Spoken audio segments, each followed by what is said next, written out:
राम राम प्यारे विद्यार्थियों, स्वागत है आपका संजीव सर की केमिस्ट्री के अंदर। तो बच्चों, हमने जैसे पुरानी वीडियोस हमारी आई थी, आप लोग देख चुके होंगे। यदि आप लोगों ने नहीं देखी है या हमारे साथ कोई नया साथी जुड़ा है तो हमारी पुरानी वीडियो डिस्क्रिप्शन में दिए गए यूट्यूब लिंक के प्लेलिस्ट पे जाकर सारी वीडियो को देख सकता है। तो आज का हमारा टॉपिक जो है बच्चों, वो बहुत ही इंपॉर्टेंट रहेगा और बहुत ज़्यादा मेन रहेगा, क्योंकि आज हम डिस्कस करने वाले हैं तो एम यूनिट के बारे में, यानी कि एटॉमिक मास यूनिट के बारे में, और दूसरा हम पढ़ेंगे मोल कंसेप्ट। तो सबसे पहले हम बात करते हैं जो रिलेटिव एटॉमिक मास है उसकी बात करते हैं स्टूडेंट्स। तो रिलेटिव एटॉमिक मास के अंदर क्या होता है? तो रिलेटिव का मतलब ही आप समझते होंगे भी हम किसी से क्या करते हैं, रिलेट करते हैं। अब आप लोगों को कहा जाए, जैसे हम बात करते हैं, मैं बात करता हूँ कि आप लोगों को किसी चीज का वे करना है। जैसे हम हमारा वे करने लग जाए, यानी वेट करते हैं तो हम अपना वेट मापने लग जाएं, तो हम आसानी से माप सकते हैं। किसी भी आप क्या करोगे, किसी के पास जाओगे और उसका वेट कर लोगे। लेकिन जैसे ही मैं आपको कहने लग जाऊं भाई आप क्या करें, जो एक चीनी का दाना है या जो हमारा बीट है, कणक का एक दाना या जो चावल का एक दाना, उसका वेट कीजिए, तो आप लिटिल बिट टेंशन में हो जाएंगे भी कहाँ से वेट करें इसका, क्योंकि वो इतनी छोटी चीज है, उसका वेट हम नहीं कर सकते। तो जबकि जो हमारा एटॉमिक मास है, यानी एटम की बात करें, तो एटम तो हमारा बहुत ज्यादा छोटी चीज है, उसका वे करना तो हमारे लिए पॉसिबल ही नहीं है। हम यानी कि हम क्या कर सकते हैं, हम इस पेन का वे कर सकते हैं, इस मार्कर का वे कर सकते हैं, हम खुद का वे कर सकते हैं। लेकिन जब आ जाती है अभी छोटी चीजों के बारे में, अब मान लीजिए आपको चीनी का वे करना है, तो आप कैसे वे करोगे उसका, यानी कि एक दाने का, तो आप क्या कैसे करोगे? या तो आप क्या करोगे, बहुत सारे जो आप क्या करोगे, शुगर के जो क्या होंगे पीसीज है, उनको लेके आप पहले उन्हें काउंट करेंगे और फिर सभी का क्या करेंगे, वे कर लेंगे। यानी कि आप हो सकता है भी 1000 ले लें, 1000 ले लें, 100 ले लें, तब उनका वे करने के बाद फिर आप उनका एवरेज निकालेंगे। तो ऐसे ही जब हम बात करते हैं भी किसकी, एटॉमिक रिलेटिव एटॉमिक मासेस की, यानी कि जो एटम है, एटम को तो हम देख भी नहीं सकते स्टूडेंट, जबकि जो हमारी चीनी की क्यूब है, यानी शुगर क्यूब है, उसको तो हम देख पाते हैं, लेकिन जो हमारे क्या है एटम मॉलिक्यूल है, इनको तो देखना ही पॉसिबल नहीं है। तो इनका जो वे करना वो क्या था, बहुत ज्यादा डिफिकल्ट वर्क था किसी के लिए भी। तो सबसे पहले क्या किया गया, इनको रिलेटिवली चेक किया गया। तो हमने सबसे पहले फाउंड किया गया किसका, सबसे पहले हमने हाइड्रोजन और ऑक्सीजन के बारे में देखा। तो ये पता लग गया हमें भी जो हाइड्रोजन है और ऑक्सीजन है, इन दोनों के वे के अंदर क्या है, 1:16 का फर्क है। यदि आप मॉलिक्यूलर फॉर्म की भी बात करें तो ये क्या होता है, हाइड्रोजन हमारा H2 की फॉर्म में लाई करता है और ऑक्सीजन हमारा O2 की फॉर्म में लाई करता है। तो भी वेट की रेशियो क्या रहती है, सेम ही रहती है, यानी 2:16 रहती है। तो बस 2:16 रहेगी, क्योंकि ये एक दूसरे से कैंसिल हो जाएंगे मॉलिक्यूलर फॉर्म में भी। तो हमेशा ये पता लगा अभी हमें जो हमारा वेट था वो क्या हो गया, यानी 1:16 में। और ये बात कहां से पता लगी, जो हमने एवोगैड्रो का जो क्या था लॉ पढ़ा था, हमने हाइपोथेसिस पढ़ी थी, उसने क्या किया था, वही इक्वल टेम्परेचर और प्रेशर की सिमिलर कंडीशन के ऊपर जो क्या होता है, वॉल्यूम होता है गैसेस का, वो क्या होता है, इक्वल होता है। तो उसी के वे में हमने क्या कर दिया, अभी हमने एक कंटेनर के अंदर हमने क्या लिया था, मान लीजिए हाइड्रोजन लिया, उतने ही के अंदर ऑक्सीजन लिया। तब जब इन दोनों की जो रेशियो काउंट की गई, वो रेशियो के अंदर क्या था, 1:16 आया काउंट हुआ हमें। तो उसके रिलेटिव जो हमारा हाइपोगाइड्रो हाइपोथेसिस था, तो उसने जो वेट था, वेट को क्या कर दिया बच्चों, सिंपलीफाई कर दिया। यानी उसने एक बात बता दी कि under similar condition of temperature pressure condition के ऊपर क्या होता है, जो वॉल्यूम होता है गैसेज का वो सिमिलर होता है। तो सिमिलर हमने क्या ले लिया, दोनों का टेम्परेचर प्रेशर कंडीशन को सेम रखते हुए, तो दोनों का सेम वॉल्यूम आ गया, तो सेम वॉल्यूम को चेक किया तो हमारा ये आया 1:16।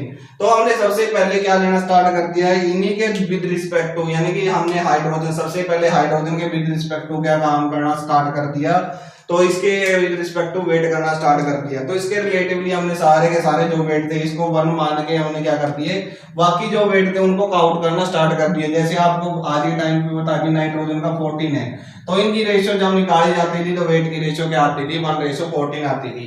लेकिन कुछ टाइम बाद पता लगा कि जो हाइड्रोजन के कारण क्या हुआ, जो कुछ मॉलिक्यूल था उनका एटॉमिक मास है वो क्या होने लग गया बच्चों, फ्रैक्शन के अंदर आने लग गया। तो फ्रैक्शन के अंदर आना स्टार्ट हो गया, तो इससे के कारण क्या हो गया भाई, फ्रैक्शन के अंदर आना स्टार्ट हो गया, तो ये एक प्रॉब्लम आ गई इनके सामने। तो हमने उसके रिलेटिवली फिर हम काम करना किसके ऊपर स्टार्ट कर दिया, हमने ऑक्सीजन के ऊपर काम करना स्टार्ट कर दिया। अब ऑक्सीजन के विद रिस्पेक्ट टू हमने काम करना स्टार्ट कर दिया, तो इसके रिलेटिवली हम क्या काउंट करने लग गए, जो एटॉमिक मासेस है वो भी कैलकुलेट करने लग गए। लेकिन इस आगे चलते इसके अंदर भी थोड़ी सी डिफिकल्टी आने लगी। फिर हमने क्या किया, एक स्टैंडर्डाइज, क्योंकि जो आइसोटोप का केस आ जाता है बच्चों, उसके केस के अंदर भी ये क्या हो जाता है, फेल हो जाता है, क्योंकि कई फ्रैक्शन के अंदर जो ऑक्सीजन का मास है वो क्या होता है, यहाँ पर शायद कुछ रेशियो के अंदर जो क्या है वहां पर भी वेरी करता है, यानी कि रेशियो के अंदर आया और फिर बाद में कई रेशियो के अंदर आइसोटोप को काउंट किया तो वो इसके करीब आया। तो इस तरह से आने के कारण क्या हुआ, इसके वेट को फिर क्या कर दिया, इसको भी हमने छोड़ दिया। फिर हमने जो स्टैंडर्ड टाइप निकाला वो निकाला था क्या, कार्बन 12 का। अब कार्बन 12 क्या होता है, इसका जो इसके भी वैसे बहुत सारे आइसोटोप है, हाइड्रोजन के भी आइसोटोप है, ऑक्सीजन के भी आइसोटोप है, लेकिन जो इसका कार्बन 12 आइसोटोप है उसके अंदर क्या होते हैं बच्चों, 6 ही प्रोटॉन होते हैं, 6 ही इलेक्ट्रॉन होते हैं और 6 ही क्या होते हैं इसके अंदर न्यूट्रॉन होते हैं। तो दूसरा इसका आइसोटोप लगभग 99% के अंदर क्या है, कार्बन 12 हमारे नेचर के अंदर पाया जाता है। तो इसको हमने क्या कर दिया, एज ए स्टैंडर्ड कर दिया, जिसके कारण जो इनके कारण जो लिमिटेशन सारी थी वो सारी सारी इसने दूर कर दी।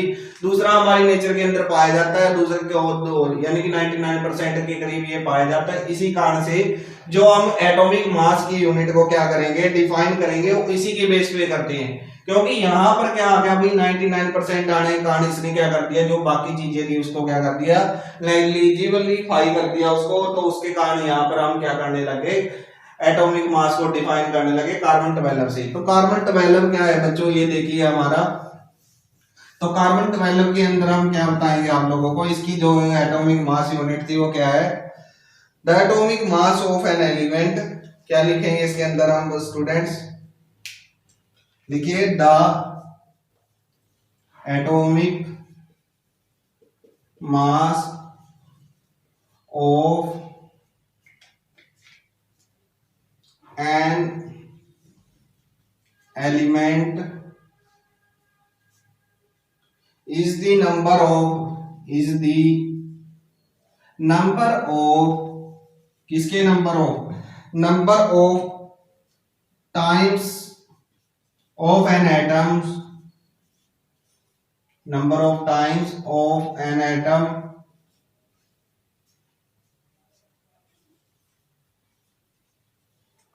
of the element, क्या होगा फिर, is heavier than the atom of, किसके एटम, the atom of किसका एटम, कार्बन taken as 12।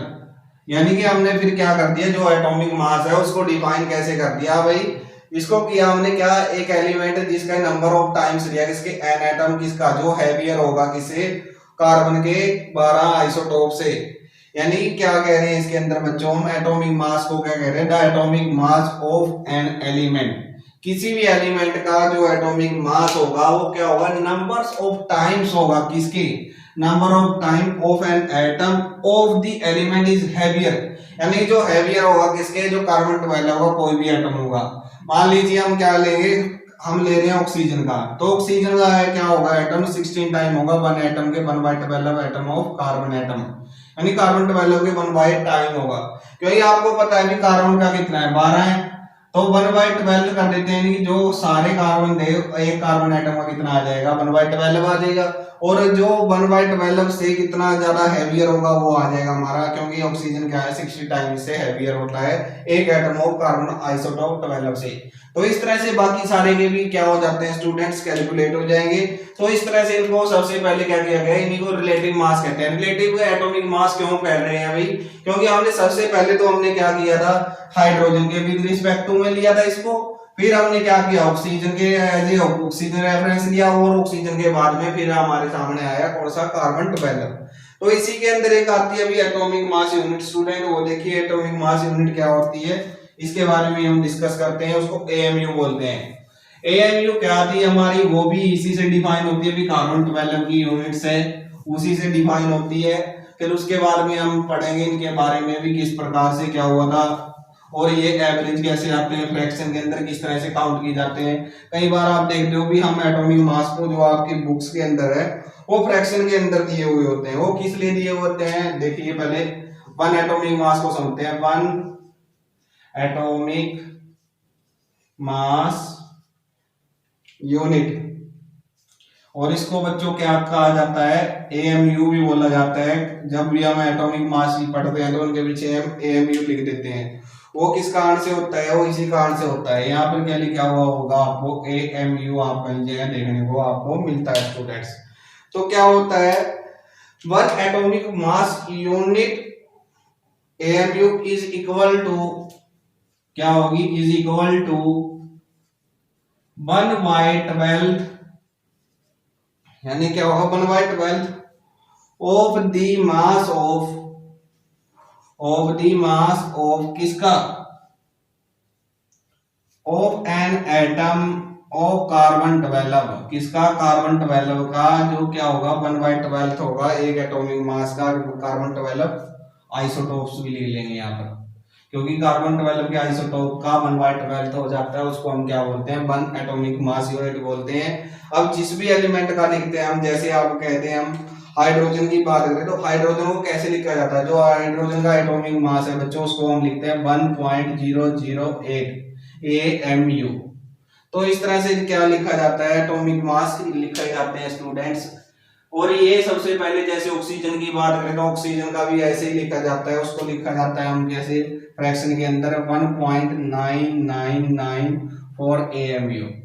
तो ये लगभग कब अपनाए गए थे स्टूडेंट्स, ये 1961 की बात है जब ये सारे के सारे फॉर्मूले अपना लिए गए थे।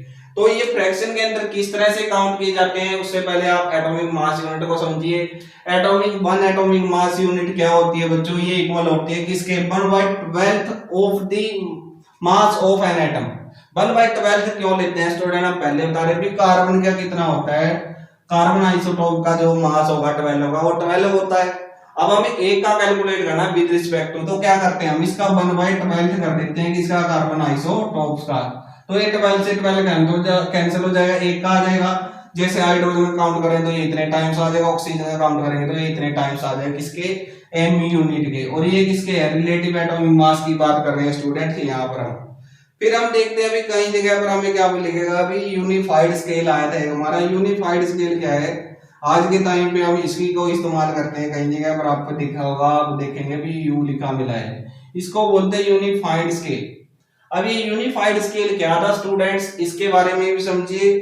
तो ये क्या होता है स्टूडेंट, जैसे अब क्या होते हैं हमारे आइसोटोप अलग अलग है, अब उनका जो क्या होता है वो आइसोटोप, ये तो है नहीं भी इक्वल अमाउंट के अंदर हमारी अर्थ के अंदर मिलते हैं, कभी भी ऐसा नहीं होगा। आइसोटोप क्या होते हैं, अलग अलग अमाउंट के अंदर हमारी नेचर के अंदर प्रेजेंट रहते हैं। तो उनके लिए भी क्या था, फिर हमने जो एटॉमिक मास था, जो इनके पीछे यू लगा रहे हैं हम, वो किस तरह से लगाते हैं। अब जैसे देखिए जो हमारा क्या है, क्लोरीन है, क्लोरीन हमारी नेचर के अंदर 35 भी मिलता है और क्लोरीन हमारी नेचर के अंदर 37 भी मिलता है स्टूडेंट्स। तो अब हमें दिक्कत ये थी भाई ये क्या होता है, ये लगभग 75% हमारी नेचर के अंदर मिलता है स्टूडेंट, और ये हमारे भी कितने अंदर 25 रेशियो के अंदर मिलता है, यानी कि लगभग 3:1 के अंदर हमें क्या मिलता है, 35 और 37 मिलता है। तो अब इनको दोनों को, ये तो है नहीं भी इसको मान लिया इसके मान लिया, क्योंकि दोनों के साथ क्या हो जाएगा, नाइंसाफी होगी। तो इनको दोनों को निकालने के लिए हमने इनका एवरेज लिया। एवरेज किस तरह से लेते हैं स्टूडेंट्स, वो देखिए हम क्या करते हैं, जो हमारा क्या था, कितने रेशियो आई थी, 3:1 आई थी, तो 3 इंटू में मल्टीप्लाई कर देते हैं किसके बाद, 35 वाला स्टूडेंट्स। और फिर क्या करेंगे, इन प्लस क्या करते हैं 1 इंटू में 37 कर देते हैं, और इन की रेशियो को हम क्या ले लेते हैं, नीचे लेते हैं 3:1।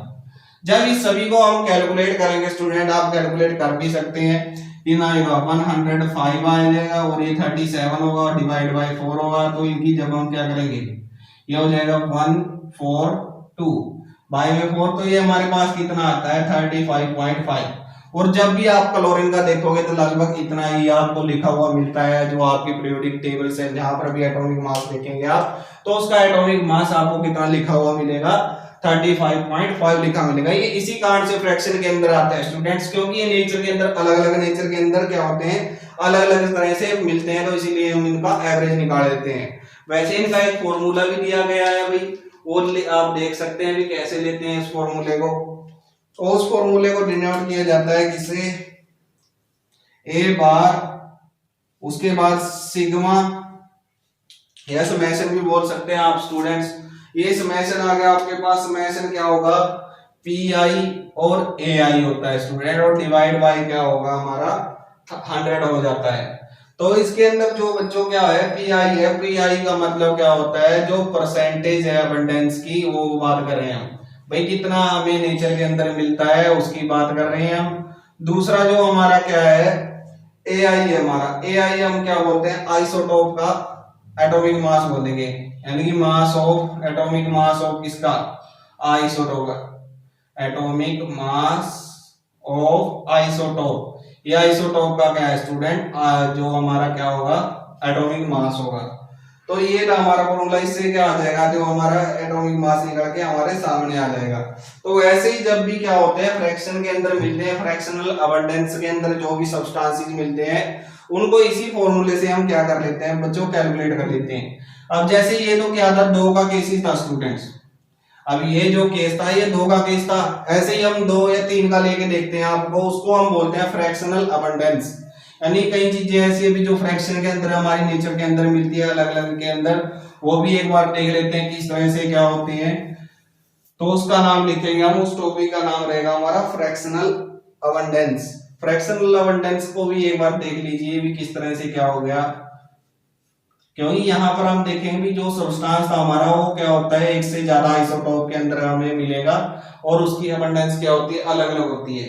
जैसे हम बात करते हैं अभी नियोन की, नियोन 20 की बात करें हम स्टूडेंट्स, नियोन 20 भी मिलता है, नियोन 21 भी मिलता है और नियोन 22 भी मिलता है स्टूडेंट्स। तो इनकी अबंडेंस देखिए कितनी है, पहले की जो एटॉमिक क्या है हमारा जो परसेंटेज के अंदर क्या फ्रैक्शनल अबंडेंस है वो कितनी आई, ये आइसोटोप हो गए हमारे, और अबंडेंस देखते हैं इसकी, पहले की है भाई 0.951, फिर जो हमारा सेकंड है सेकंड की कितनी है 0.02027, फिर नेक्स्ट की है हमारे पास स्टूडेंट उसकी कितनी आती है 0.0922।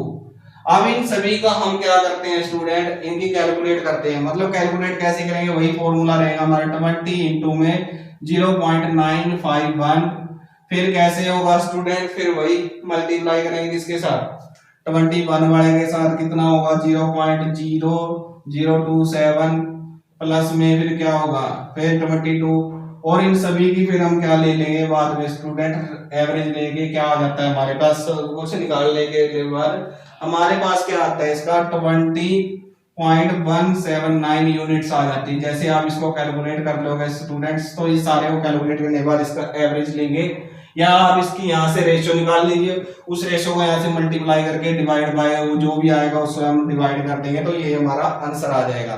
तो इस तरह से हम इसकी क्या निकालते हैं अभी अबंडेंस निकालेंगे, इन सभी को टोटल कर लेंगे, तो टोटल करने के बाद जो इनकी अबंडेंस आएगी वो हमारी कितनी आती है 0.17। ऐसे रिलेटेड आपको न्यूमेरिकल मिल सकते हैं, अभी जैसे आपको ये दे दिया और कह देंगे इसका जो क्या है एटॉमिक मास निकालिए, एवरेज एटॉमिक मास या फ्रैक्शनल अबंडेंस के अकॉर्डिंग इसका एटॉमिक मास फाइंड कीजिए, तो हमें इस तरह से निकालना होता है स्टूडेंट। तो ये हमारा इस तरह का। फिर हम आगे बात करते हैं अभी ग्राम एटॉमिक मास की। स्टूडेंट हम बात करते हैं किसकी, ग्राम एटॉमिक मास की। तो ग्राम एटॉमिक मास क्या होता है बच्चों, जो आप हम एटॉमिक मास को क्या करें काउंट करें किसके अंदर ग्राम के अंदर, दूसरे ग्राम एटॉमिक मास बोल लेते हैं। तो किस तरह से डिफाइन करेंगे इसको स्टूडेंट्स, तो देखिए क्या लिखेंगे हम, the atomic mass of an element, क्या the atomic mass of element, mass of an element किसके अंदर बच्चों एक्सप्रेस इन ग्राम, यानी इसको एक्सप्रेस्ड कराएंगे हम किसके अंदर एक्सप्रेस्ड इन ग्राम। तो उसको हम क्या बोल देंगे स्टूडेंट्स, उसको बोलेंगे इज कॉल्ड ग्राम एटॉमिक मास। तो अब ये कैसे होगा भाई बच्चों, ये कुछ भी नहीं है, वैसे लिखने के अंदर बस एक डेफिनेशन आ गई हमारे पास, कुछ भी नहीं किया हमने इसके अंदर, हमने सिर्फ क्या लिखा है ग्राम एटॉमिक मास। अब आप लोगों को पता है अभी जो हमारा क्या था, हम बात करेंगे इसकी atomic mass of oxygen, atomic mass of oxygen कितना मानते हैं बच्चों, लगभग हम कितना मानते हैं 16 मानते हैं, 16 AMU लिख देते हैं हम एटॉमिक मास यूनिट्स। तो अब हम कहते हैं भी ग्राम एटॉमिक मास लिखिए किसका ऑक्सीजन का तो क्या हो जाता है स्टूडेंट, वो हो जाता है हमारे पास, क्या लिखेंगे हम, ग्राम एटॉमिक मास ऑफ ऑक्सीजन। वो कितना होगा स्टूडेंट्स, वो होगा 16 ग्राम। तो ये होता है हमारा ग्राम एटॉमिक मास। कुछ भी नहीं किया स्टूडेंट्स हमने, बस एटॉमिक मास ऑफ ऑक्सीजन कितना लिखा 16 mu था। ये एटॉमिक मास था, ग्राम के अंदर नहीं था, बस हमने ग्राम लगा दिया तो यहाँ पर पीछे भी जो यूनिट है उसके अंदर ग्राम आ जाता है स्टूडेंट। तो ये चीज थी इसके अंदर। अब हम आगे देखते हैं कि मोलिकुलर मासेस। मोलिकुलर मासेस को भी हम दो तीन तरीकों से क्या करते हैं स्टूडेंट्स, डिफाइन करते हैं। तो इसके अंदर तो कोई ज्यादा दिक्कत आई नहीं होगी आपको, ग्राम एटॉमिक मास के अंदर बहुत ज्यादा इजी है। और बच्चे बने रहिए हमारे साथ, क्योंकि जो आज का मोल कंसेप्ट है, कई बच्चों को लगभग सारी उम्र ही टप जाती है, लेकिन मोल कंसेप्ट को वो सोल्व ही नहीं कर पाते या समझ ही नहीं पाते भी है क्या चीज थी। आज इतने इजी तरीके से बताएंगे आपको भाई, आप लगभग क्या करोगे, कभी भूल ही नहीं पाओगे भी हमने सिखाया गया था आप लोगों को। तो आप देखिए आपको मोलिकुलर मास। अब मोलिकुलर मास के अंदर क्या आ गया, पहले हमने एटॉमिक मास पढ़ा, अब क्या कर रहे हैं हम, मोलिकुलर मास देख रहे हैं। मोलिकुलर का मतलब मोलिक्यूल, तो मोलिक्यूल का मास चेक करेंगे हम। पहले हमने क्या देखा, हमने देखा था एटॉमिक मास, अब आ गया हमारे पास मोलिकुलर मास। बस कुछ नहीं बच्चों, एटम की जगह हमने क्या करनी है, मोलिक्यूल करनी है। तो कैसे डिफाइन करेंगे इसको, तो देखिए the molecular mass of the molecular mass of a substance, molecular mass of a substance, element हो सकता है स्टूडेंट्स, या क्या हो सकता है, कोई कंपाउंड हो सकता है। जरूरी नहीं है भी हम किसी की बात करें, क्योंकि मॉलिक्यूलर की फॉर्म में हमारे एटम भी हो सकते, एलिमेंट्स भी हो सकते हैं, मॉलिक्यूल भी हो सकते हैं। किसके बराबर होगा, is the number of times of molecule of the substance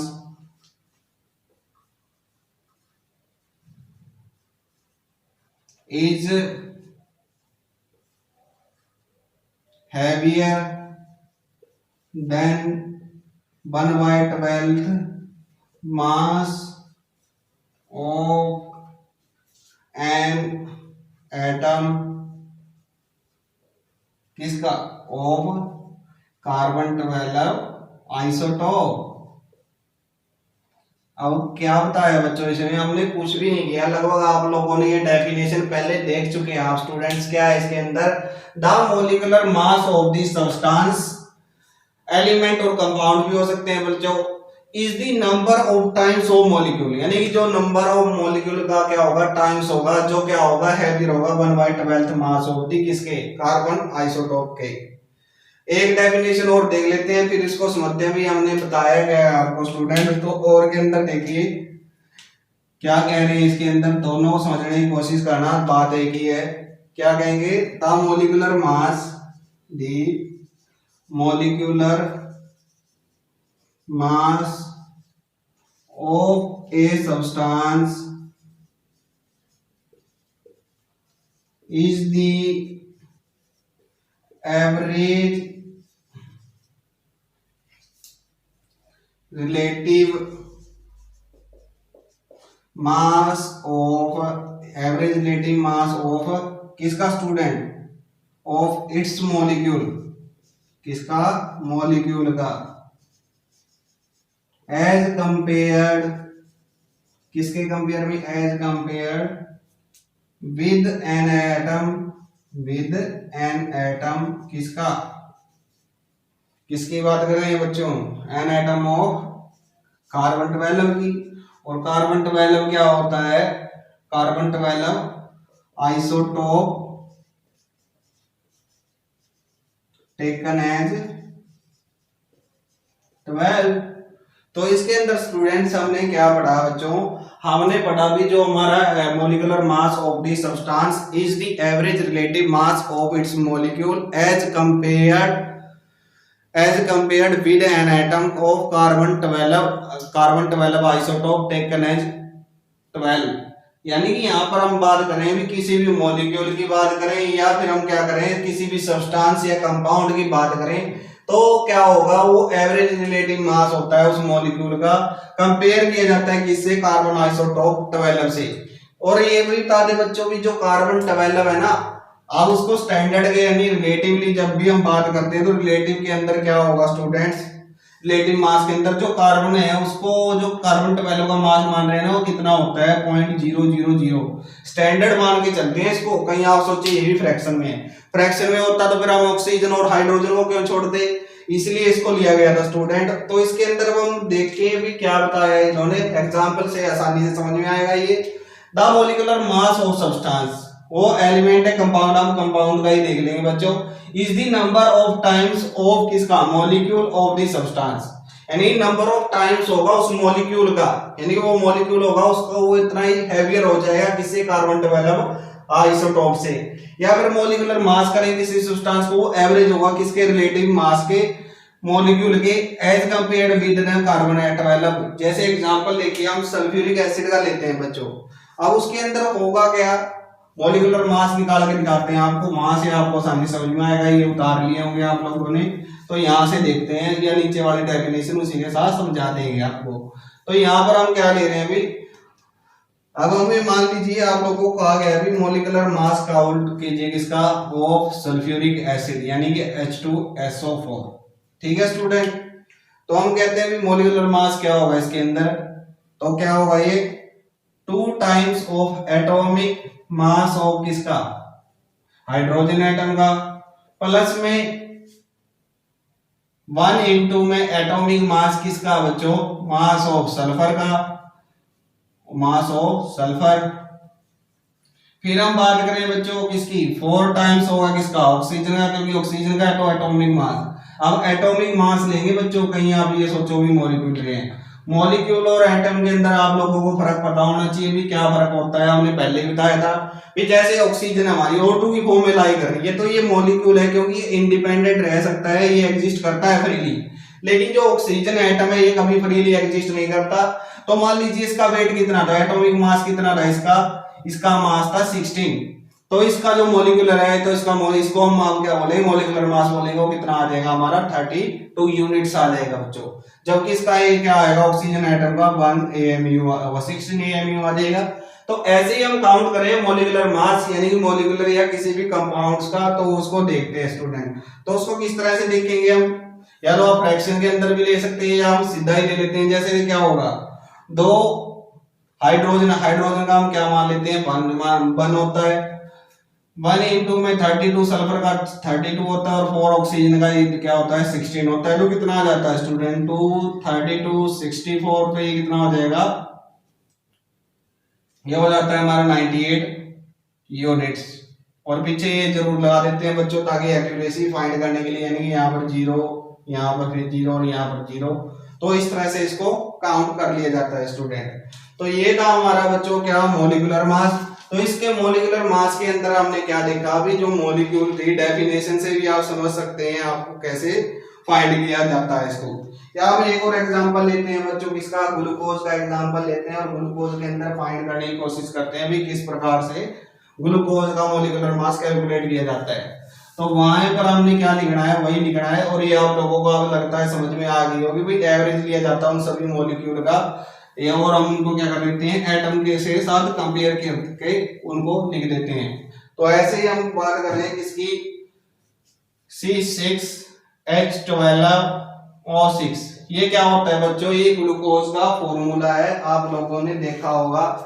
और ये इस तरह से है, जैसे हम +2 के अंदर जाएंगे तो हम इसके अंदर क्या करेंगे, आगे भी इसके स्ट्रक्चर भी पढ़ेंगे। तो जैसे जैसे हम आगे बढ़ते जाएंगे अगली क्लासेस के अंदर तो ये सारे आते जाएंगे। तो हम सीधा ही लिख लेते हैं अभी 6 के अंदर कार्बन है, और कार्बन का कितना होता है स्टूडेंट, कार्बन का यदि हम फ्रैक्शन के अंदर देखें तो इतना होता है स्टूडेंट। फिर हम बात करें और ये कितना, ये किसके अंदर होता है, इसकी यूनिट होती है AMU, क्योंकि एटॉमिक मास यूनिट की बात करें, कार्बन 12 जो हमारा कह रहा हाइड्रोजन 12 है, तो हाइड्रोजन का आप लोगों को पता ही होगा 1.008 हो जाता है AMU। जबकि जो हम बात करें किसकी, बात करें ऑक्सीजन की, तो ऑक्सीजन का कितना होता है स्टूडेंट, ऑक्सीजन का होता है 16। तो इस तरह से हम क्या कर लेंगे, इनको कैलकुलेट करते हैं। तो इसकी 6 से मल्टीप्लाई करेंगे तो कितना आएगा स्टूडेंट, 72.066 आता है। इसकी करते हैं तो कितना आएगा, 980.12, यही होगा स्टूडेंट। इसका कितना आएगा, 96 आ जाएगा स्टूडेंट्स।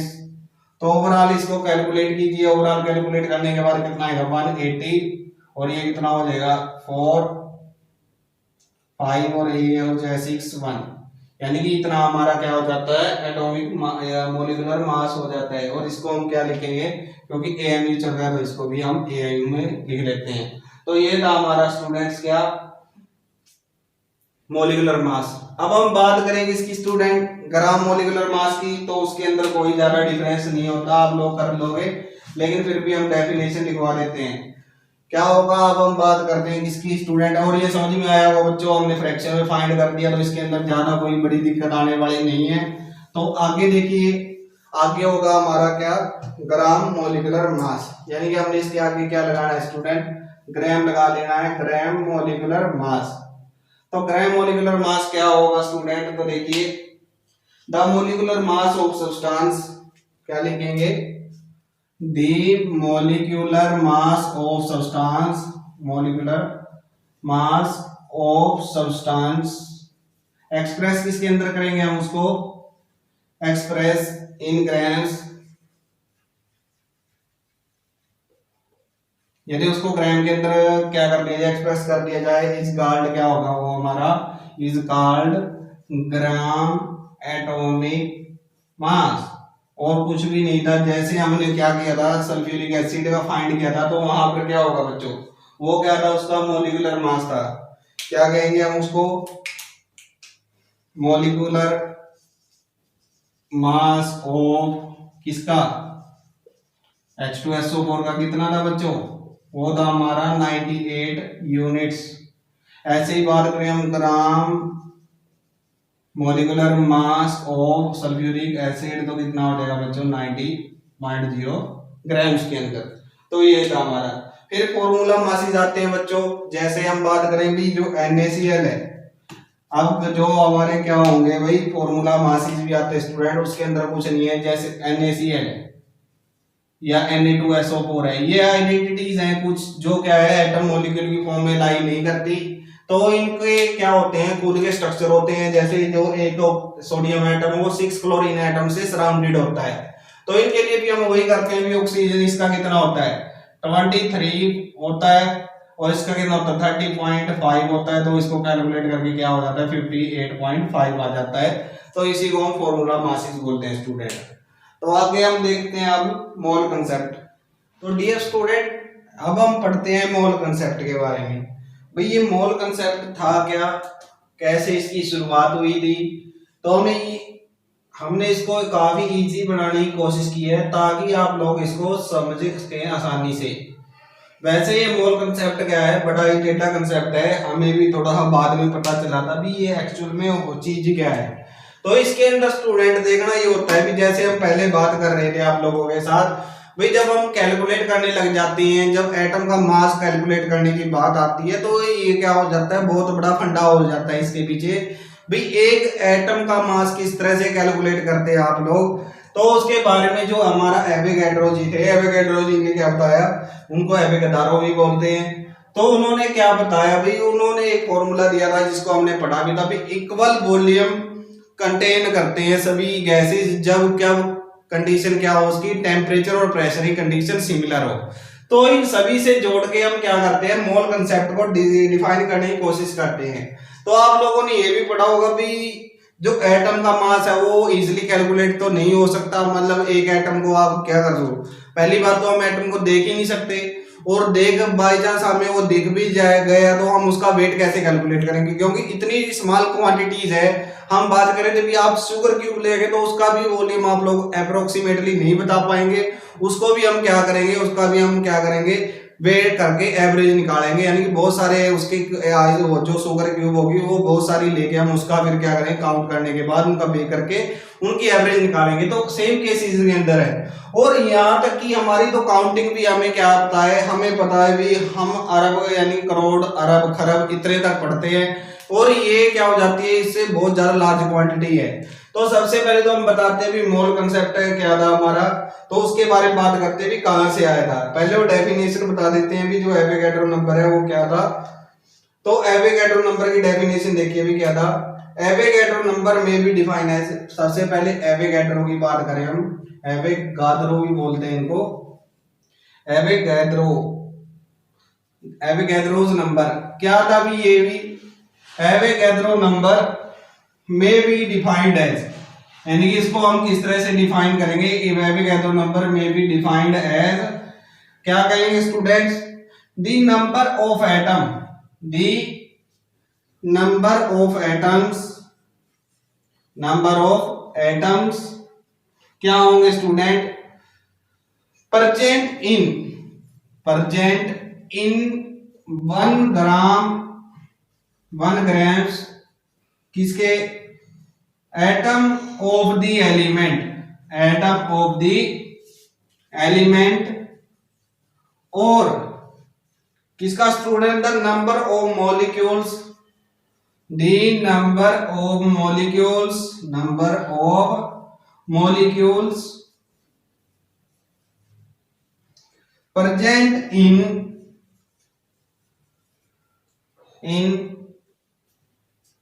1 ग्राम मॉलिक्यूल,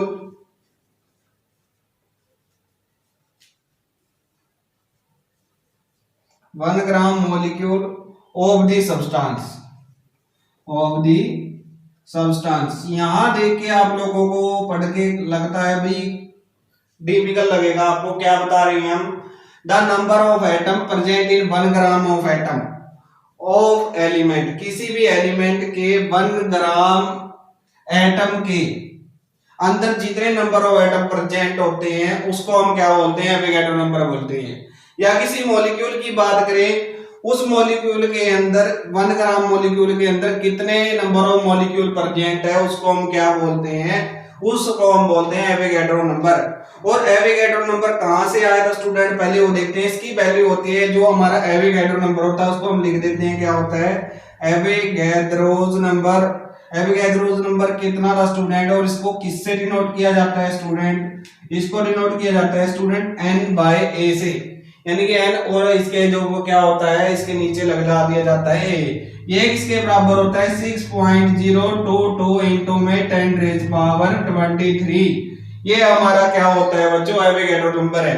अब इस तक पहुंचना हमारा क्या है, हम इसको क्या है बोल के नहीं रिप्रेजेंट कर सकते। जैसे हम क्या करते हैं, अब आपको पता होगा भी जो लैक है, लैक के अंदर क्या आता है, उसके अंदर कितनी जीरोस आती हैं स्टूडेंट, 5 आती हैं।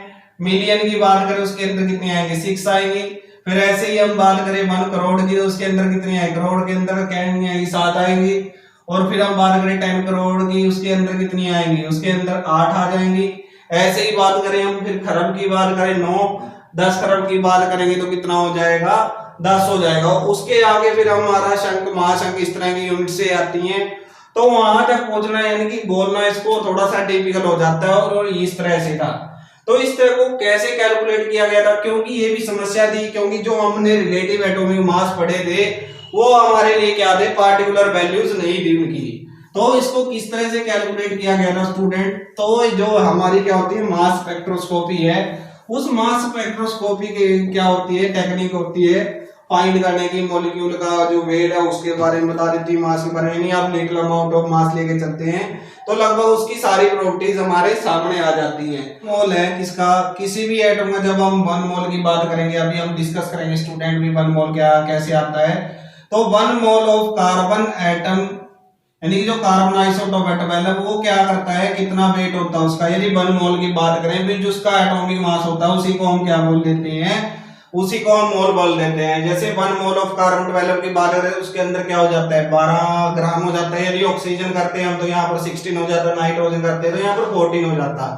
तो हमने जो मास स्पेक्ट्रोस्कोपी की मदद से 1 कार्बन एटम का वेट फाइंड करने की कोशिश की, तो वेट हमें कितना मिला स्टूडेंट, वो वेट हमारे पास आया कितना, ये 1.99246 इंटू में 10 रेज पावर -23 इतने ग्राम्स हमारे पास क्या आया, एक कार्बन एटम का है। तो हमें क्या करना, 12 कार्बन एटम के अंदर हमने जानने थे भी 12 यानी कि जो 1 एटम क्या था हमारा, इतने के बराबर था। लेकिन हमें जानना था भी जो कार्बन है, कार्बन 12 ग्राम के अंदर कितने नंबर ऑफ एटम होंगे। तो हमने किस तरह से फाइंड किया, 1 मोल ऑफ कार्बन के अंदर कितने क्या होंगे, जो नंबर ऑफ एटम होंगे वो किसके बराबर थे बच्चों, तो वो आ गया 12y में 1.99248 इंटू में 10⁻⁻23 ग्राम। और ये भी ग्राम के अंदर था बच्चों। 1 ग्राम के अंदर तो कितने, जो एक एटम था, एक एटम के बराबर थे कितने, इतने। लेकिन हम बात करें 1 ग्राम की, तो ये 1 ग्राम क्या आ जाएगा, इसके डिवाइड में आ जाएगा। मतलब 1 ग्राम किसके लिए आ जाएगा, 1 ग्राम एक carbon atom bar divide by में हो जाएगा, ये सारा क्या हो जाता, वो ये नीचे आ जाता। फिर हमने क्या किया है, हमने फाइंड किया है 12 कार्बन एटम के अंदर। तो 12 कार्बन एटम किसके बराबर होते हैं बच्चों, 1 मोल के बराबर है, 1 मोल ऑफ कार्बन। और ये 1 मोल ऑफ कार्बन क्या हो गया, इसको डिवाइड करते हैं तो यहाँ से ग्राम क्या हो जाता है, कैंसिल आउट हो जाता है। और लगभग इसकी अप्रोक्सीमेटली वैल्यू स्टूडेंट्स कितनी आती है, 6.002 इंटू में 10⁻23।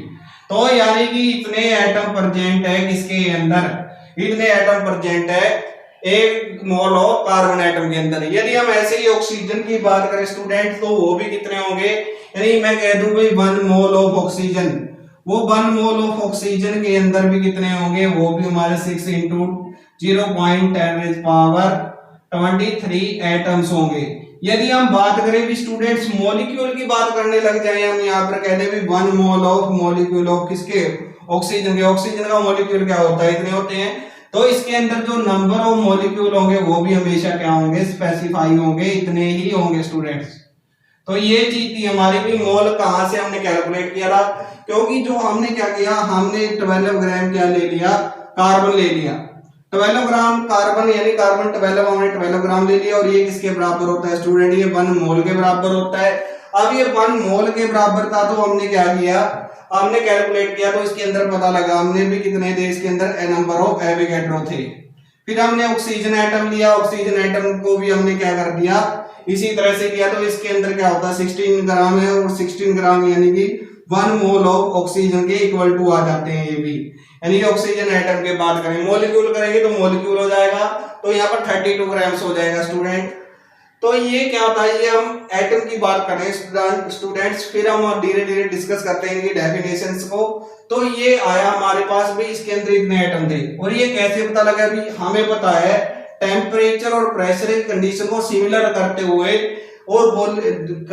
हमें क्या पता लगता है भी, इक्वल नंबर ऑफ क्या होगा, वॉल्यूम ऑक्यूपाई करेंगे एटम्स। तो ये क्या होगा, इसके अंदर भी इतने था, लेकिन वेट अलग अलग हो जाता है। मोल वही रहता है, नंबर ऑफ एटम वही रहता है, लेकिन इनका जो वेट है उसके अंदर क्या आ जाता है, जो स्टूडेंट चेंज आ जाता है। ऐसे नाइट्रोजन बात करते हैं तो वो कितना हो जाता है, 14 हो जाता। तो इस तरह से हमारा क्या है, एवोगैड्रो नंबर फाइंड किए थे हमने। मान लीजिए हम ऑक्सीजन के बारे में कर लेते हैं, ऑक्सीजन का वेट हमें कहां से पता लग जाता है, 18 जो मास स्पेक्ट्रोस्कोपी, वहां से हम क्या करेंगे, ऑक्सीजन का वेट पता कर लेंगे। 16 कितने के बराबर आ जाएंगे, 16 भी हमारे एटम इसी के बराबर आएंगे, 16 ग्राम ऑफ ऑक्सीजन के एटम के बराबर आ जाता है। तो अब हम डेफिनेशन देखते हैं, उससे पहले हम इसके अंदर देखते हैं भी ये मोल कंसेप्ट था। जो मोल कंसेप्ट के अंदर जो मॉलिक्यूल और एटम के अंदर क्या फर्क है बच्चों, तो ये भी देखते हैं भी। जैसे हमारा हाइड्रोजन की बात करें, यदि हम एक हाइड्रोजन एटम की बात करें, जैसे मैं कह दूं 1 मोल ऑफ किसका, 1 मोल ऑफ हाइड्रोजन एटम, तो इसके अंदर कितने होंगे, हाइड्रोजन एटम की बात कर रहा हूं स्टूडेंट, तो इसके अंदर कितने एटम्स कंटेन होंगे, 6.022। आगे ही वैल्यू होती है स्टूडेंट्स की 166, इस तरह 13767 इंटू में 10⁻23 सिग्निफिकेंट फिगर की बात करें। लेकिन ज्यादातर हम वैल्यू कहां तक लेते हैं स्टूडेंट, यही वैल्यू हम इसके अंदर लेके चलते हैं। तो 1 मोल ऑफ हाइड्रोजन एटम की बात करें, या 1 मोल ऑफ किसकी, 1 mole of hydrogen molecule. Hydrogen molecule आपको पता होगा स्टूडेंट किसके बराबर होता है, ये भी इसी के बराबर होता है। और इसकी वैल्यू कितनी आ जाएगी, 6 इंटू में 0.22 इंटू में 10⁻23। अभी आप कहेंगे भी ये एटम्स, तो इधर तो एटम सारे थे, तो एटम की वैल्यू सेम है और मॉलिक्यूल की भी वैल्यू सेम है, ये कैसे हो गया। तो ये हमें कैसे होता है बच्चों, अब यदि हम इसको एटम के अंदर ले जाने की कोशिश करें तो क्या हो जाएगा। यदि हम यहाँ पर देखें तो इसके कितने एटम है, 2 एटम है हाइड्रोजन के। तो यहाँ पर भी क्या हो जाता है 2 इंटू में 6.02, 2 इंटू में 10⁻23 एटम हो जाएगा स्टूडेंट। जब मॉलिक्यूल लगाएंगे तो 2 इसका मल्टीप्लाई होगा, तो इससे 2 से 2 कैंसिल हो गया, तो यही वैल्यू हमारी आप लोगों के सामने आ जाती है। तो आप जब मॉलिक्यूल की बात करेंगे तो हम पीछे मॉलिक्यूल लगा देंगे, जब हम एटम की बात करेंगे तो पीछे एटम लगा देंगे, और लेकिन ये वैल्यू हमेशा फिक्स रहती है, क्योंकि जो एवोगैड्रो का लॉ आया था उसने यही बताया था टेम्परेचर प्रेशर की कंडीशन सिमिलर करने पर जो हमारा क्या होगा, जो हमारी वॉल्यूम होगी वो फिक्स होगी। इसका मतलब जब वॉल्यूम फिक्स है तो क्या होगा स्टूडेंट, नंबर ऑफ एटम भी हमारे क्या रहेंगे, फिक्स रहेंगे। तो सबसे पहली डेफिनेशन देखिए हमारी किसकी student, definition in term of mass के अंदर देखिए। और दूसरा आप लोगों को ये पता होगा भी इस वैल्यू को हम क्या है इतना एक्सप्रेस नहीं कर सकते बोल के, इसीलिए इसको क्या कर दिया गया था, जो एवोगैड्रो ने इसको फाइंड किया था उसी के नाम से हमने इसका नाम दे दिया क्या, एवोगैड्रो नंबर। और इसी से हमने जो हमारा लेक्चर था, कौन सा लेक्चर नंबर 4 है, यानी कि हमारी जो +1 क्लास की क्या है 11th क्लास की जो प्लेलिस्ट है उसके अंदर जो 4th वीडियो उसके अंदर हमने सारी की सारी एसआई यूनिट्स है जो हमारी फंडामेंटल बेस यूनिट्स है उनको डिफाइन किया गया है, क्योंकि वो चेंज कर दी गई थी पिछले साल 20 मई 2019 को उनको चेंज कर दिया गया था। तो वो उस वीडियो के अंदर आप देख लेंगे भी किस तरह से किलोग्राम को बदल दिया गया था, तो वो काफी इंटरेस्टिंग टॉपिक था वो भी, और उसके साथ हमने पुरानी और नई डेफिनेशन भी बताई थी लोगों बच्चों। तो आगे देखिए आप किस तरह से हम इसको डिफाइन करते हैं समझते हैं। पहली हमारी जो डेफिनेशन होगी वो बाय मास होगी, फिर हम क्या करेंगे गैस की टर्म में भी पढ़ेंगे। तो 2-3 डेफिनेशन देखते हैं, पहले मास के बारे में देखते हैं। तो क्या लिखते हैं, a mole is defined as, a mole is defined as क्या होगा स्टूडेंट इसके अंदर, दैट द अमाउंट ऑफ किसका, amount of the substance has क्या student, has mass equal to किसके, ग्राम एटॉमिक मास, किसके, ग्राम एटॉमिक मास के student, gram atomic mass if the substance is atomic और ग्राम, चाहे सब्सटेंस हमारा एटम के अंदर हो या ग्राम के अंदर हो, ग्राम मोलिकुलर मास के अंदर हो स्टूडेंट,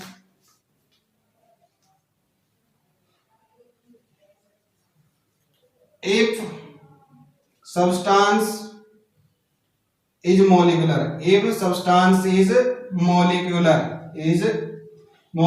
अब देखिए भी इसके अंदर कैसे क्या किया गया था। अब हम बात करें भी मास ऑफ किसका, carbon atom, mass of one carbon atom का मास कितना होता है स्टूडेंट, तो उसका मास होता है 12 ग्राम, ठीक है। तो हम बात करें भाई किसका, अब हम बात करें मास ऑफ किसका, ऑक्सीजन एटम, तो ऑक्सीजन का कितना होगा बच्चों, ऑक्सीजन एटम का भी हमारा कितना होगा 16 ग्राम होगा। जबकि जो हम क्या करते हैं एटॉमिक मास था हमारा, जो एटॉमिक मास था ऑफ कार्बन वो कितना था, वो 12 यूनिट्स था। ऐसे ही ऑक्सीजन की बात करें हम, ऑक्सीजन का कितना था 16 यूनिट था, तो ग्राम के अंदर हम लिख देते हैं तो कितना आता है 14 ग्राम्स आ जाता है। ऐसे ही मैं वाटर की बात करूं, मास ऑफ किसका, वन वाटर मॉलिक्यूल की बात करें, H2O की बात करें तो कितना होगा बच्चों, तो इसमें देखा होगा 2 और 16 कितना होता है 18 ग्राम्स के बराबर होता है। तो वैसे इसका एटॉमिक मास कितना होगा, जो मोलर है, अब ये मॉलिक्यूल की फॉर्म है तो इसको मोलर मास बोलेंगे, तो मोलर मास कितना होगा ऑक्सीजन एटम का, वाटर का मॉलिक्यूल का बच्चों होगा 18 यूनिट्स, तो ये इसके बराबर आ जाता है। और 1 mass of gram atom, 12 gram atom किसके बराबर होगा, 6 इंटू में 0.2 इंटू 10⁻23 एटम्स के। ऐसे ये भी इतने के बराबर होगा, ये भी इतने के बराबर होगा, सारे के सारे एक दूसरे के बराबर होंगे स्टूडेंट्स। तो ये चीज आप आसानी से समझ सकते हैं। हमने क्या कहा है डेफिनेशन में, the amount of substance which has mass equal to gram atomic mass, यानी कि हमने जो मास है वो क्या कर दिया ग्राम एटॉमिक मास के अंदर लेके चल रहे हैं। Is the atomic mass of gram molecule mass if the mass is molecular, यानी कि हम या तो कोई ग्राम मॉलिक्यूलर मास है तो उसको हम क्या करें मॉलिक्यूल की फॉर्म में लिख रहे हैं, यदि एटॉमिक मास है तो उसको हम एटम की फॉर्म में लिख रहे हैं। तो ये सारी चीजें देख रहे हैं। अब हम बात करें इन टर्म ऑफ किसकी नंबर की, तो वो आपको अभी पता लग जाएगा। अभी 1 मोल ऑफ कार्बन एटम या मास ऑफ 1 कार्बन एटम की बात कर रहे थे, तो ऐसे ही भी हम ये डेफिनेशन थी हमारी किसके द्वारा, बाय मास से। अब हम डिफाइन करते हैं किससे, अब हम डिफाइन करते हैं इसको नंबर से। तो नंबर क्या था स्टूडेंट, वो भी देखिए। काफी आसान चीजें हैं बच्चों, लेकिन थोड़ा सा आप लोगों को टिपिकल लग जाता है। लेकिन सिंपल सी बात है, आप लोग कुछ भी नहीं समझना, तो आपको सिर्फ यही बात पता होनी चाहिए भाई, जितना एटॉमिक मास होता है ना किसी का, यदि आप एटम ले रहे हैं तो वो एटम्स के बराबर हो जाता है, यदि आप मॉलिक्यूल ले रहे हैं तो मॉलिक्यूल के बराबर हो जाता है। जैसे मैं बात करूं भाई 1 ग्राम ऑफ ऑक्सीजन की बात कर रहे थे हम, यदि आप ऑक्सीजन एटम ले रहे हैं तो ये 16 ग्राम हो गया बच्चों। यदि मैं कहूं भी 1 ऑक्सीजन मॉलिक्यूल के अंदर आपको पता ही है, आपको ये पता होना चाहिए कैसी फॉर्म में एग्जिस्ट करता है, O2 की फॉर्म में एग्जिस्ट करता है तो कितना हो जाएगा 32 ग्राम्स हो जाएगा। बस इसी चीज के अंदर फर्क है। यदि मैं कंपाउंड की बात करूं भाई ये क्या है, मोलिकुलर मास हो जाएगा तो 2 इसका 16 इसका 18 हो गया, तो ये 18 ग्राम हो गया। और ये सारे का सारा हमारा एवोगैड्रो नंबर के इक्वल टू आ जाता है स्टूडेंट्स। तो अब हम डिफाइन करते हैं किसको, मोल कंसेप्ट के अंदर डिफाइन डेफिनेशन ऑफ किसकी करते हैं हम, definition in term of mass. तो क्या कहेंगे भी, द अमाउंट ऑफ सब्सटेंस, लिखिए बच्चों, साथ साथ इसको समझते भी रहना है, सबसे पहले समझना है, बाद में आप लोगों को पीडीएफ प्रोवाइड करवा दी जाती है टेलीग्राम ग्रुप के ऊपर, वहां से आप क्या कर सकते हैं, वहां से देखकर हमारे कंसेप्ट को अच्छे से समझ के अपने नोट्स बना सकते हैं स्टूडेंट। तो इसके अंदर जो हमने डेफिनेशन दे रखी है वो क्या है भाई, अमाउंट ऑफ क्या, amount of the substance, amount of the substance किसके अंदर student,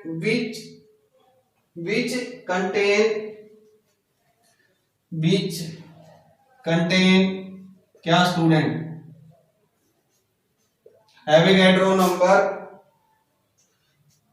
of atom. Avogadro number के अंदर कितने एटम थे बच्चों, आप लोगों को पता होगा। इफ दी सबस्टांस क्या होगा स्टूडेंट्स, सबस्टांस इज एटॉमिक और एवोगैड्रोस नंबर ऑफ मॉलिक्यूल। और एक बात जरूर लिखता है बच्चों पीछे ये क्या, if the substance is molecular, क्या लिखते हैं, if the substance is molecular, ये बात जरूर लिखता है। अब इसके अंदर बात क्या थी, एवोगैड्रो नंबर की बात कर रही थी, इसकी वैल्यू कितनी 6.022 into 10⁻23 आप लोगों को याद हो जानी चाहिए स्टूडेंट। तो इसके अंदर हम क्या कह रहे थे, we 1 mole of carbon atom. अब 1 मोल ऑफ कार्बन एटम आपको पता ही होगा, अभी 1 मोल ऑफ कार्बन एटम के अंदर कितने, कार्बन 12 के अंदर कितना 12 ग्राम था, जो हमने ग्राम के अंदर अभी देख के हटे थे। और इसकी वैल्यू कितनी रहती है स्टूडेंट, 0.22 into 10⁻23। तो ये बात कर रहे थे। अब ये किसके है भाई, अब एटम की बात करें तो एटम ऑफ कार्बन स्टूडेंट। यदि आप मॉलिक्यूल की बात करते हैं तो वो मॉलिक्यूल के लिए लेते हैं हम, यदि हम बात करते हैं एटम की तो वो भी उतने होते हैं।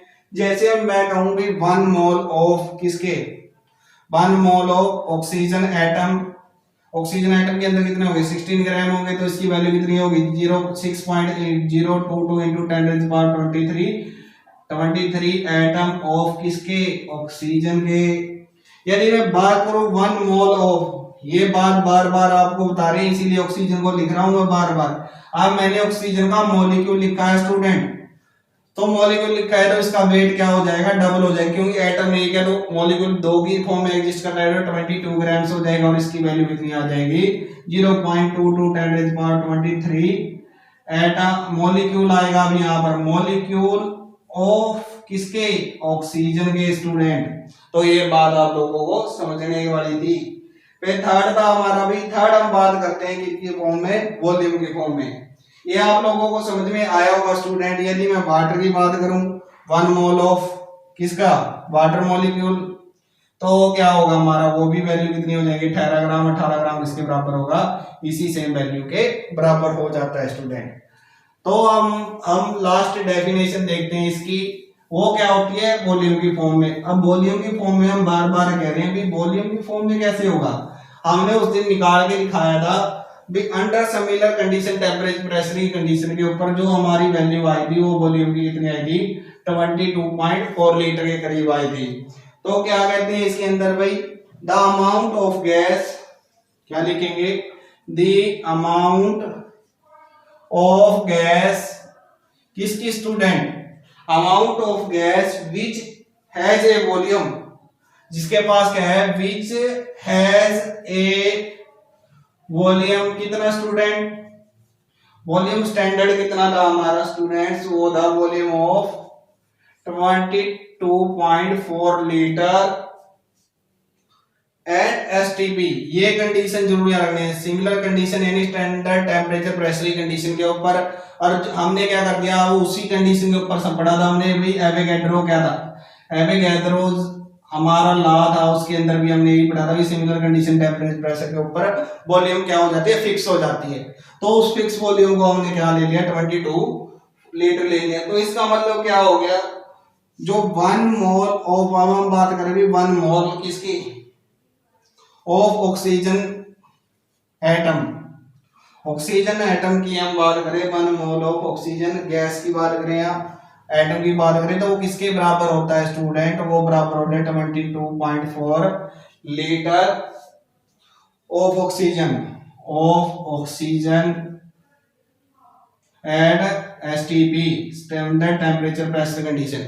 यानी इसका मतलब क्या है, 1 मोल ऑफ गैस की बात करें, अब गैस का तो आप नहीं यानी कि माप नहीं सकते, तो हमने क्या कर दिया, उसको लीटर की फॉर्म में ले लिया भी कितने लीटर जो हमारी ऑक्सीजन गैस है वो क्या होगी, 1 मोल ऑफ ऑक्सीजन गैस के बराबर होगी। ऐसे ही मैं बात करूं किसकी, 1 मोल ऑफ कार्बन डाइऑक्साइड की बात करें हम, 1 mole of carbon dioxide CO2 gas, तो ये भी कितनी होगी बच्चों, ये भी हमारी 24 litre gas of CO2 at STP. इसका मतलब क्या होगा, यदि आप फिर वही बात आ जाती है हमारी, यदि मॉलिक्यूल की बात करूंगा तो यहाँ पर क्या हो जाएंगे, 32 ग्राम्स हो जाएंगे, एटम की बात करेंगे तो 16 ग्राम हो जाएंगे, बराबर सारे के सारे हैं। सारे तीनों चारों चीजों को हम सिमिलर बता रहे हैं भाई। अब ये कितना हो जाएगा, 44 ग्राम हो जाएगा, क्योंकि 12 इसका और 32 इसका, तो कितना हो जाता है, 44 हो जाता है। तो ये इतने के बराबर हो जाता है स्टूडेंट। तो ये था हमारा क्या भाई, मोल के बारे में। और जो हमारा यदि बात करें हम किसके बारे में, फॉर्मूला मासेस के बारे में, जैसे NaCl है। अब 1 मोल ऑफ NaCl के अंदर कहते भी इसका वेट कितना है, 1 मोल ऑफ NaCl कितना हो जाएगा, 23, और हमारा 35.5 कितना हो गया, 58.5 ग्राम के बराबर आ जाता है स्टूडेंट्स। तो 58.5 ग्राम के अंदर कितने एटम प्रेजेंट होंगे, वही प्रेजेंट होंगे 6.022 × 10⁻23। यानी कुछ भी कीजिए सारे के सारे बराबर आते हैं, उसका फॉर्मूला आपने नोट कर लेना है। जैसे H2SO4 की बात करूं, 1 मोल ऑफ H2SO4 वो कितना हो जाएगा, 98 ग्राम, और वो भी क्या आ जाएगा, 6 × 10⁻23, यानी 6.022 × 10⁻23। फिर हमारी मोल की है भाई, हम मोल के बारे में बता रहे थे। मोल की हमने क्या बनाई थी, जो हमारी +11 की प्लेलिस्ट मिलेगी आपको, उसमें जो हमारा वीडियो नंबर 4 है वो हमने सारी SI यूनिट के बारे में डिस्कस किया है। तो वहां पर जाके आप सारी की सारी हमारी SI यूनिट्स को पढ़ सकते हैं स्टूडेंट। इसके अंदर अब हम इंपॉर्टेंस देखेंगे। इंपॉर्टेंस से पहले मैं आप लोगों को बता दूं कि इसके अंदर भी मोल कंसेप्ट था क्या। भाई मोल कंसेप्ट क्या है, जितना किसी एटम का जो क्या होता है एटॉमिक मास है, या किसी मॉलिक्यूल का जो मॉलिक्यूलर मास है, उसको हम क्या बोलते हैं स्टूडेंट, सिंपल सी लैंग्वेज है। ये हम इसीलिए बता रहे हैं कि ताकि आप वीडियो को जब पूरा देख रहे हो तो आप लोगों को पता लगे भी जो क्या था हमारा। यदि हम बात करें एटम की, एटम का जो मास होगा वो क्या होगा, एटॉमिक मास होगा, वही क्या हो जाता है, वही क्या हो जाता है, मोल हो जाता है। 1 मोल हो जाता है। यदि हम मॉलिक्यूल की बात करें तो मॉलिक्यूल का जो क्या होगा, मॉलिक्यूलर मास होगा, वो मॉलिक्यूलर मास किसके बराबर हो जाता है बच्चों, वो भी हमारा किसके बराबर हो जाता है, 1 मोल के बराबर हो जाता है। यदि हम गैस की बात करें या किसी भी कंपाउंड की बात करें, जो कंपाउंड का वेट होगा यानी जो मास होगा, उसका मॉलिक्यूलर मास होगा जो भी कंपाउंड का, वो भी हमारा 1 मोल हो जाता है स्टूडेंट। बस ये इतनी सी बात थी। ऑक्सीजन का जैसे एक एटम का देखा था हमने 16 ग्राम था भाई, मॉलिक्यूल की बात करें 32 ग्राम्स था भाई, कंपाउंड की बात करें वाटर का 18 ग्राम था, और वो सारे सारे बराबर किसके थे, एवोगैड्रो नंबर के बराबर थे।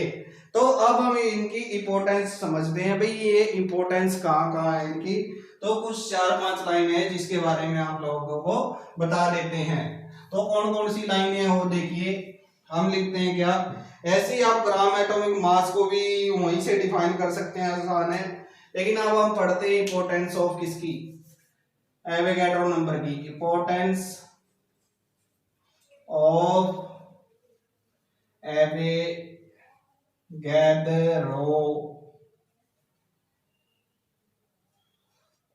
नंबर। एवोगैड्रो नंबर की हम क्या पढ़ रहे हैं, इंपॉर्टेंस पढ़ रहे हैं स्टूडेंट। तो इंपॉर्टेंस क्या क्या थी, सबसे पहली इंपॉर्टेंस क्या थी, क्या था भी, इन कैलकुलेशन ऑफ एक्चुअल, क्या कह रहे हैं first point, in calculation of किसका, in calculation of the mass, the in calculation of the actual mass of a single atom। हमने क्या किया इसके अंदर, सिंगल एटम का क्या देखा स्टूडेंट, एक्चुअल जो एटॉमिक मास है वो फाइंड किया, या मॉलिक्यूल की बात करें तो सिंगल मॉलिक्यूल भी लिखते हैं, और ए सिंगल मॉलिक्यूल। जो हमारा सेकंड पॉइंट है स्टूडेंट, इन कैलकुलेशन ऑफ, यहां पर आप पहले फिर लिखेंगे भी, इन कैलकुलेशन ऑफ किसका, इन कैलकुलेशन ऑफ किसकी calculation student, number of atom और मॉलिक्यूल, नंबर ऑफ एटम और क्या, मॉलिक्यूल इन ए किसके अंदर student, number of molecule in A given mass. हम गिवन मास के अंदर हम ये बता सकते हैं भी इसके अंदर कितने नंबर ऑफ एटम हैं, या किसी भी सब्सटेंस के या कंपाउंड के। फिर इन कैलकुलेशन ऑफ किसके अंदर बच्चों, इन कैलकुलेशन ऑफ, ये आप लिख लेंगे, इन कैलकुलेशन ऑफ किसका students, calculation number of molecule present in A given volume, number of क्या स्टूडेंट, हम बात कर रहे हैं किसकी, number of molecule present in A given volume, present in A given volume of किसका स्टूडेंट, ऑफ गैस, वही under similar condition of temperature and pressure, under given condition, यही लिख देंगे आप, गिवन कंडीशन किसकी होंगी, टेम्परेचर और प्रेशर की कंडीशंस होंगी स्टूडेंट्स। फिर हम बात करेंगे किसका, in calculation of size of individual atom, क्या, in calculation of size of किसका स्टूडेंट, साइज ऑफ इंडिविजुअल